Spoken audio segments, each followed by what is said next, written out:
notes. I want to play some of Beethoven's music. And I'm going to play now a little bit of his 7th Symphony.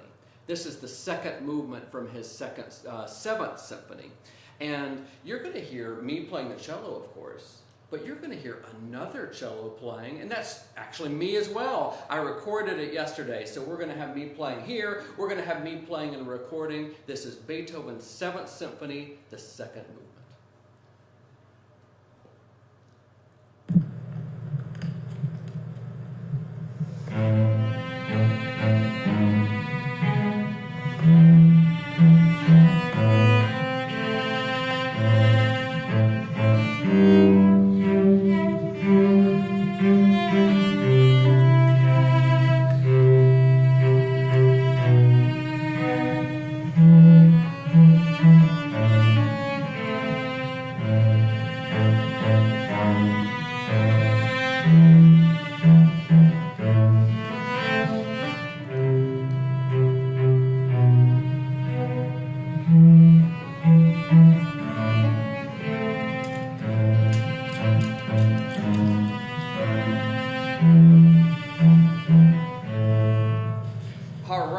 Heard some clicking in the background of that recording. That was Watson.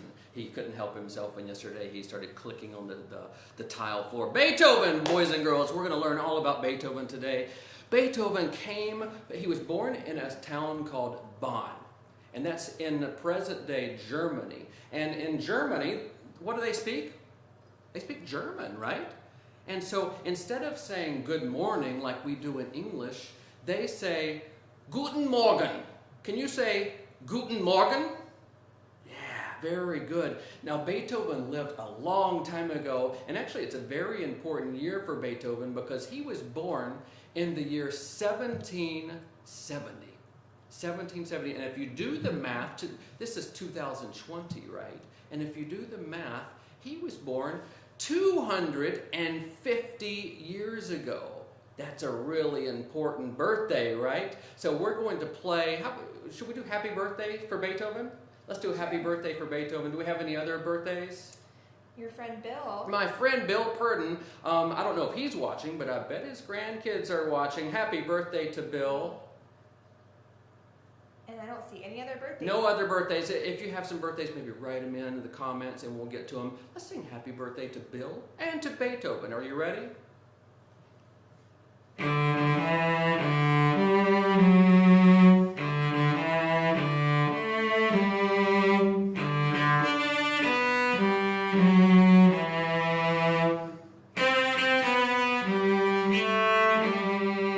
Happy birthday, Bill and Beethoven. Now, like I said, Beethoven was born in the year 1770. Now, to give you an idea of how long ago that was, boys and girls, that was before our country was born. See, we started in the year 1776 when we declared independence. Beethoven was born 6 years before that. He's older than the United States. Isn't that amazing? But he grew up in a home and he learned music at a very young age. We don't know exactly when he started playing piano, but we do know that his first public concert, get this, his first public concert was when he was 8 years old. Can you believe that? He was already good enough on piano to give a concert at 8 years old. His father was a musician and he taught him how to play piano, and he got so good that people started hiring him to come play concerts for their friends. And even when he was a teenager, he was hired to play at parties and for concerts, all kind of fancy gatherings where people played his music. And before long, he started writing his own music. Boys and girls, he started to compose. Now, composing, we talked about it a little bit a few weeks ago. Composing is when you write down all of the notes. This is that 7th Symphony that I was playing. See, Beethoven took the time to write down all of those notes. Beethoven created all of those sounds that we play hundreds of years later. He was a composer. Can you say composer? Very good. Now, how did he do it? How did Beethoven compose? Well, I want to show you in that famous piece, that 5th Symphony that I played, one of the ways that Beethoven composed. And that was, he first had an idea. And an idea in music is called a motif. Can you say motif? Motif is, and his idea for that Fifth Symphony was this 4-note pattern. Listen to this. And he liked it so much, he repeated it again. And actually in this Fifth Symphony, he repeats that idea over and over and over and over again. He stacks them on top of each other, kind of like Legos. Did you bring your Legos? Great. So I want to show you, before we get started with our Lego experiment, and it is an experiment, so let me say, before we do our Lego experiment, I'm going to let Jen show you how Beethoven composed with this motif idea. Remember, I said he had those first 4 notes, and it sounded like this. So that's like one of these Lego blocks. And then he stacks another one on top of it. And I'm going to try to play the violin part. He does a 3rd one, a 4th one, a 5th one, faster.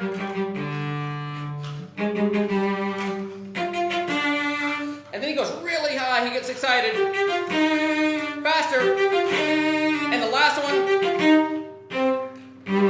Now what did Jen build? We're not sure, but she stacked all of those Legos together just like Beethoven stacked that musical motif over and over and over. And Jen has a recording that the Cleveland Orchestra did a couple of years ago of this Beethoven symphony. We're going to listen to about a minute of that music, and I'm going to play along my cello part. I'm going to do my thing. And Jen, why don't you play it? And maybe while you're listening to that beautiful music, boys and girls, spread out your Legos. If you got Legos or building blocks, and if you don't have them, just pretend that you're building something really fun. And I want you, every time you hear these 4 notes, to stack another Lego. So we're stacking, stacking, stacking. We're building just like Beethoven composed. This is the 5th Symphony, 1st movement of Ludwig van Beethoven.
I want to see your Lego creation. That would be a lot of fun. So maybe have mom or dad take a picture and post it on that classical Kiddos with Alan page. I want to see your Lego creation, and you were able to create something just like Beethoven was able to create something, compose something with music. That was a lot of fun.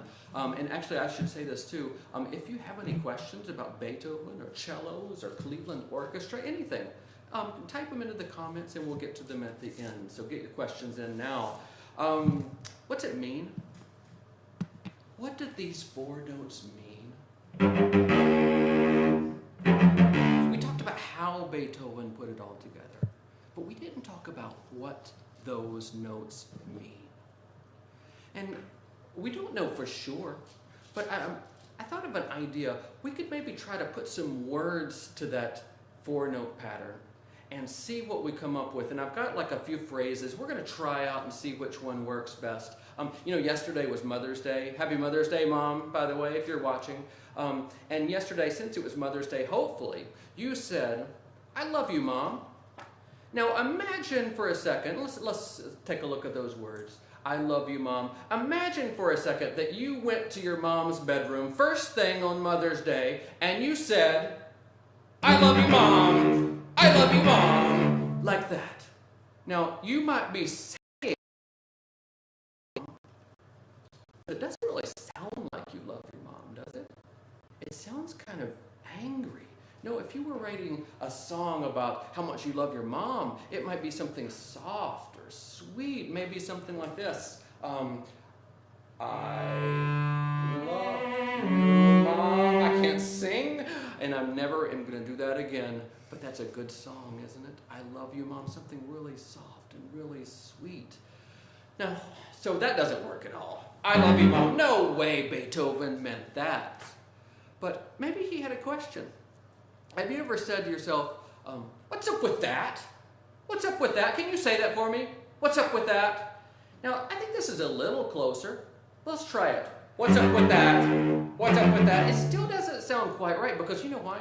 When we ask a question, I don't know if you've noticed this, but when you ask a question, your voice usually goes up. What's up with that? What's up with that? So if we were to put that question to music, it might be something that goes up like that, a question. Now, how about this? How about this? Jen, let's put these words up. How about this? That isn't fair. I think that's a pretty good idea about what Beethoven might have meant with that four-note motif. You see, he lived in a world that was very different from ours. You know, he grew up in Bonn, Germany. We talked about that. But when he was a young man, he moved to Vienna, which was one of the most important musical capitals of the world at the time, and actually still is for classical music. It's a very important city. And back in Beethoven's day, people, they rode around in carriages. The rich people rode around in carriages, and they wore fancy clothes. They wore silk stockings and puffy shirts and powdered wigs. Jen actually wanted me to dress up like Beethoven and put on all those things. I said, not gonna happen, not gonna happen. But Beethoven, that was the world he lived in Vienna, but he didn't come from that world. You see, he came from Bonn. He came from parents who weren't rich like all of these people. And he didn't fit in. And Beethoven, you know, if you'd have seen him in Vienna back then, you might have seen him walking around and flailing his arms. He had kind of crazy hair. You might have seen pictures of Beethoven with that crazy hair. He didn't wear powdered, fancy wigs like the other men of his day. And sometimes he actually talked to himself or sang a melody that he thought of that he might compose. He'd be walking around singing to himself. There's even stories, boys and girls, of Beethoven composing in the middle of the night and writing down notes up on his wall. He was a little bit different. He didn't fit into that society of Vienna. And, you know, the people liked his music. They thought he was a wonderful pianist and a wonderful composer. And they would invite him to play. But when he had to come to their houses, most of the time they would tell him to go in the back door like a servant. And you know what Beethoven thought of that? He said, that isn't fair. That isn't fair. Now, he didn't fight back with his fist. He put that into his music. It kind of reminds me of a person more of our time. There's a woman, she lived in Montgomery, Alabama back in the 1950s. Her name was Rosa Parks, and we have a picture of Rosa Parks here. And, you know, back at the time, she was an African-American woman, and they weren't allowed to sit in the front or even in the middle of a bus. If they wanted to take a bus back then, they had to sit all the way in the back. And you know what Rosa Parks said? She said, that isn't fair. That isn't fair. And she started a boycott of the bus system. She started a revolution. Well, Beethoven, he didn't start a revolution with the buses. They didn't have buses back in Beethoven's day. He started a revolution in music. Now, how did he do that? He started writing music that was longer than anyone had ever heard before.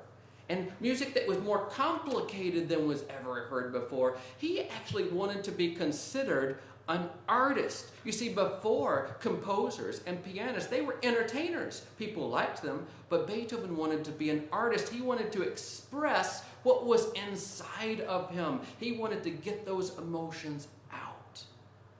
Do you remember that first piece that I played for you? That Beethoven 7th Symphony. I'll just play it by myself right now. Listen to how sad this music is.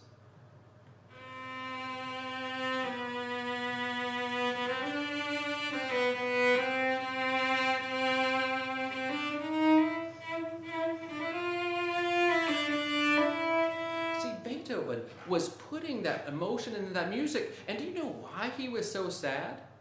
Well, one of the reasons we know is that Beethoven, when he was even in his 20s, he started to lose his hearing. He couldn't hear as well. There's a story that he wrote about how he was on a walk one day. He loved to walk outside and in the forest. And he was walking outside and he saw some birds singing, but he couldn't hear them. And then he walked a little further and he saw a shepherd who watches the sheep, and he was like playing a pipe, a flute.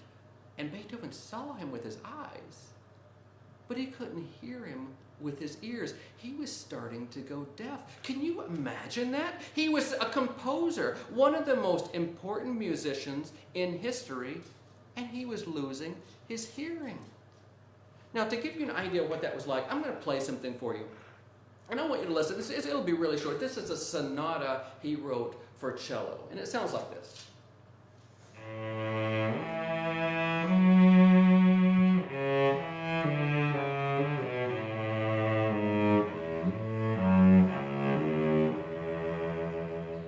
You can almost imagine him walking out on a beautiful day like that. But now, what I want you to do, I want you to shut up your ears like this and make a humming sound inside your head like this.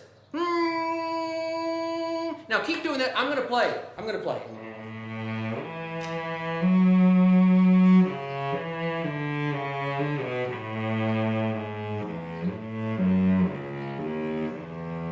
Good. Now you can take your hands away from your ears. Did you tell how much harder that was to hear when you had your ears covered up and when you heard that ringing? See, Beethoven had a ringing in his ears that never stopped.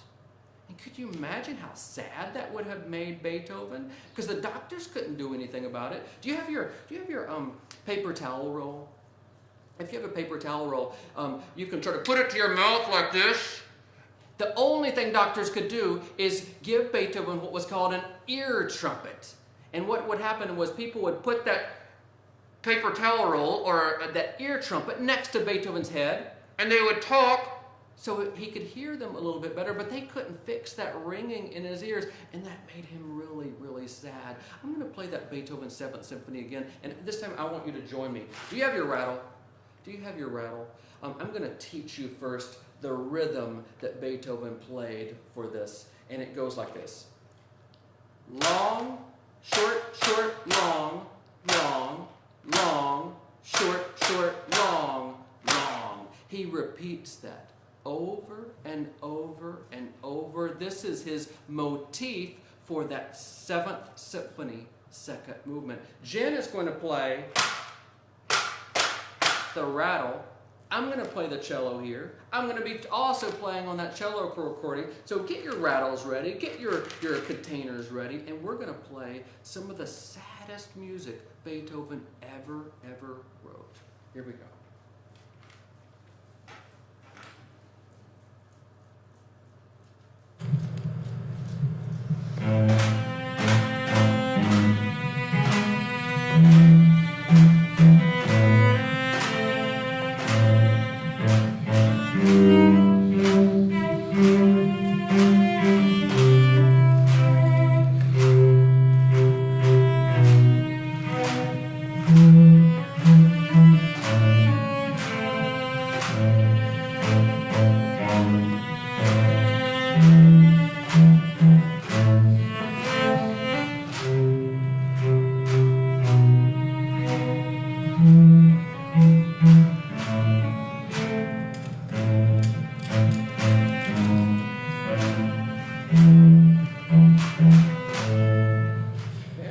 good job, boys and girls. Can I interrupt you for 1 second? Yes, please. Do you know what was one of Beethoven's favorite foods, boys and girls? Do you know? I don't know this. Macaroni and cheese. Mac and cheese. Do you like mac and cheese like Beethoven?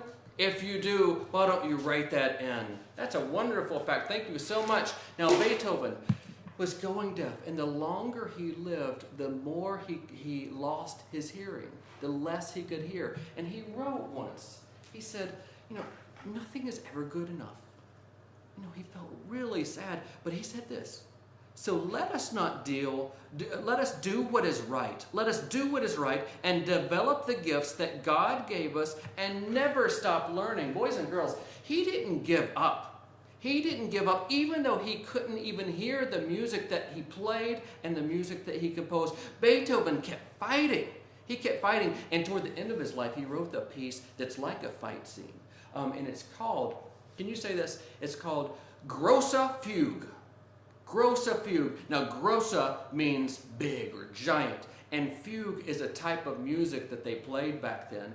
And I want to play for you these two different parts because it's a battle. It's a battle, and a battle has to have two different armies, right? And on one side, he writes these notes that are sixteenths. They're really fast, and maybe we'll get the rattle like this. It goes like this. Two notes. Let me play it for you on the cello and let you hear what it sounds like.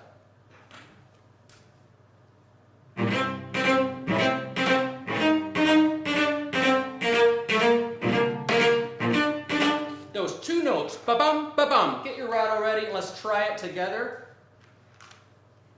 1, 2, 1.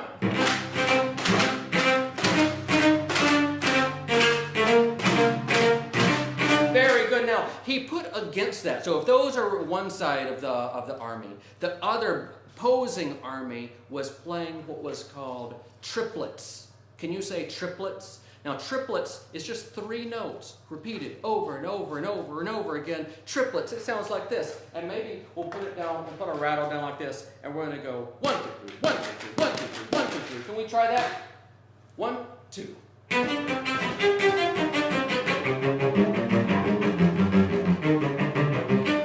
And what Beethoven did is when he put those two things together, they don't really match. They don't really match. It's like two forces coming together. So when you hear it, and you're going to hear it in just a second, you're going to hear how those notes are fighting each other. Now, did you bring your lightsaber? Did you bring a paper towel roll? I've got one specially prepared for today. And it is in here. It's a paper towel roll with Watson's rope in it. And so I'm going to be Darth Vader, and Watson is going to be Luke Skywalker. Now, first of all, get your paper towel roll, turn on your lightsaber.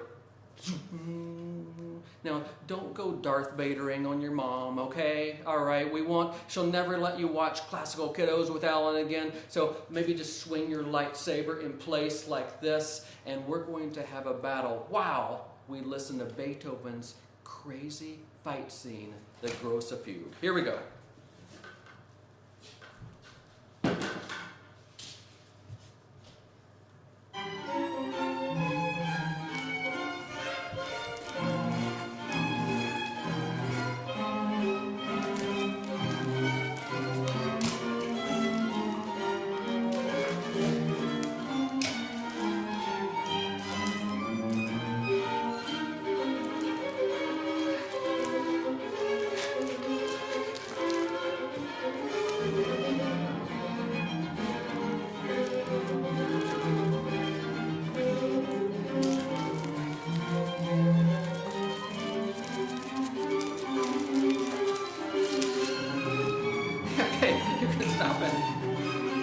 Watson broke my lightsaber and ran off with the rope.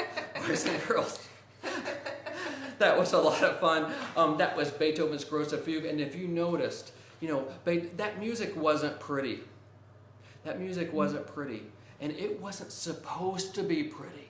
You see, Beethoven was describing the struggle that he was going through with his deafness, with all of the things that had happened to him. He was writing a fight in music. And so it wasn't pretty music. And did you know that when Beethoven wrote that, way back in 1820 something, he's the publisher of that quartet said, Mr. Beethoven, we don't like that last movement. We don't understand it. And so they made him rewrite that music. And so Beethoven had to rewrite that entire last movement of his quartet. So the Grosse Fuge wasn't even played back in his time. He could never hear it. But you know what? Beethoven didn't give up. He still didn't give up. And toward the end of his life, he wrote one of the most glorious pieces ever written. And that's the Symphony Number 9. And have you ever heard this melody? It's called the Ode to Joy. Let me play a little bit for you right now.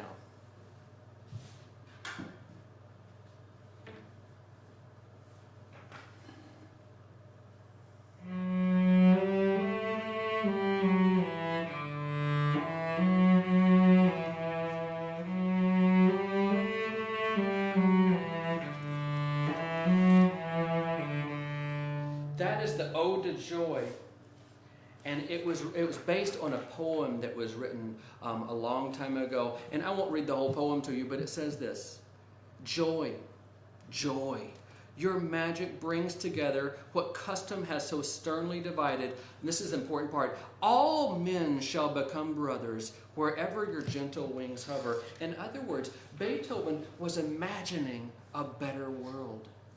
He was imagining a world where composers didn't go deaf, where people weren't treated unfairly, where black women didn't have to sit in the back of the bus. He was imagining a world that was better than that. And he put that vision into his Ninth Symphony, the Ode to Joy. And I want you all to play along with me. If you still have your lightsabers, we're going to now turn this into a conductor's baton. Remember, the conductor is the person who leads the music that we play. So I'm going to play the Ode to Joy. And Miss Jen, why don't you show them how to conduct the Ode to Joy? All right, so you can do it with one hand or you can do it with two hands. You're going to go down, side, side, up. Down, side, side, up. Or as Mr. Allen said, floor, window, window, ceiling. Floor, window, window, ceiling. So follow Miss Jen behind me, and we're going to play and conduct Beethoven's most famous song that he ever wrote, the Ode to Joy from his Ninth Symphony. Here we go. 1, 2, 3, 4.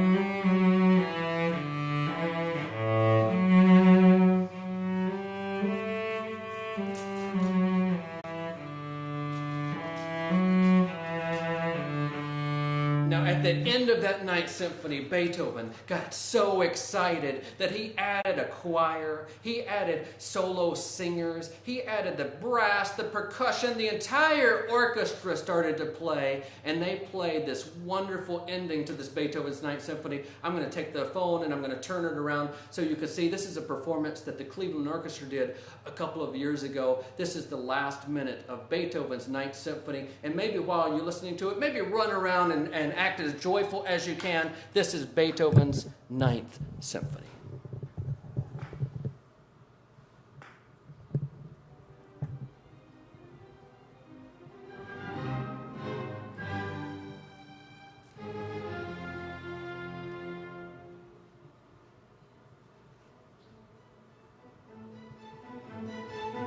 Wait, stop it! Stop! Hey, I made the screen! All right, we're going to keep going now.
Isn't Beethoven's music great?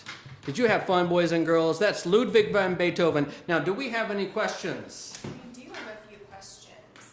Someone wants to know, I can get their name in just a second, who made your cello? Who made my cello? It was a man named Paul Mongenet, and he made it in France over 100 years ago. So it's really old and made not in Beethoven's country, but kind of close. It was in Europe. Good question. That was Jenna who wanted to know that. Oh, and I could tell you a little story about it. It was written, or it was made by a man in France, but the man who bought it lived in London. And when he played in London, he had to play out on the streets to make money. And so people would come by and throw coins. And if you can see on my cello right here, these marks on the wood, that's where people were throwing coins and hitting the wood and making those marks. So it's got a history. It's traveled all over the world before I had it and since I've had it with the Cleveland Orchestra. So I think this was when you were playing Beethoven's Fifth. Kaylee, who's 7, wants to know why you did dark music. So maybe why that was so maybe angry sounding? Why it was angry. You know, Beethoven had all kind of different emotions in his music. We were just playing joy, and we played sad music, and we played angry music. Beethoven put all of the emotions into his music, and so sometimes they were angry, sometimes they were sad, and sometimes they were really, really hopeful. Pam wants to know what your favorite European country is in which to perform with the orchestra. That's a good question. I like them all, but I love going to Switzerland.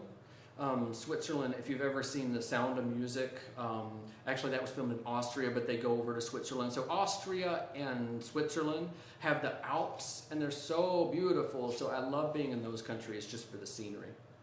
There are a lot of people that are talking about how much they love mac and cheese, and Joanna, age 7, does not like mac and cheese, but she likes Beethoven anyway. You know, Joanna, I got to tell you, I'm on your side. I don't like mac and cheese either. Joanna's also making a girl playing the cello using air dry clay right now. Fun! And if you have some of these pictures, post them on our site. We would love to see those. And it looks like that's all the questions that I'm seeing right now. So I have a question for you, Mr. Allen. Yes. What's your favorite Beethoven piece to listen to? That's part 1. And what's your favorite Beethoven piece to play? Probably that 7th symphony that we played. I played the sad part, but it has other parts that are so much fun to play. You know, we talked about motifs that repeat over and over, and at the end of that 7th symphony, he does this thing. It kind of sounds like Jaws, like back and forth, but it's so much fun to play, and it's really, really exciting. And what's your favorite thing to listen to? Listen to. Beethoven to listen to. Maybe the quartets. He wrote these. A quartet is for 4 players, and he wrote lots of quartet music for strings. So those are such beautiful pieces. Like we heard one of them today. Blythe wants to know if Beethoven ever got his hearing back. You know, it's really sad, Blythe. He never got his hearing back. And, you know, when he was older, he couldn't even hear the music that he composed. And there's a story of him conducting. And he was conducting his 9th symphony that we played. And he was conducting, and the orchestra stopped playing. But he didn't know because he couldn't hear the orchestra. So he had kept conducting. So, unfortunately, he never got his hearing back. The next question is, how old was Beethoven when he died? He died in 1827. So that would have made him 56 years old. And someone wants to know, generally speaking, Jenna, and that was Alice who asked that. Alice, Okay. age 8, who wanted to know how old he was Hi, when he died. Alice. Jenna wants to know, what is your favorite place to play? In Austria, in Vienna, actually, we were talking about where Beethoven lived. There's a concert hall called the Musikverein. Can you say Musikverein? And it's got this golden color to the wood. It's really beautiful, and it has such a beautiful sound.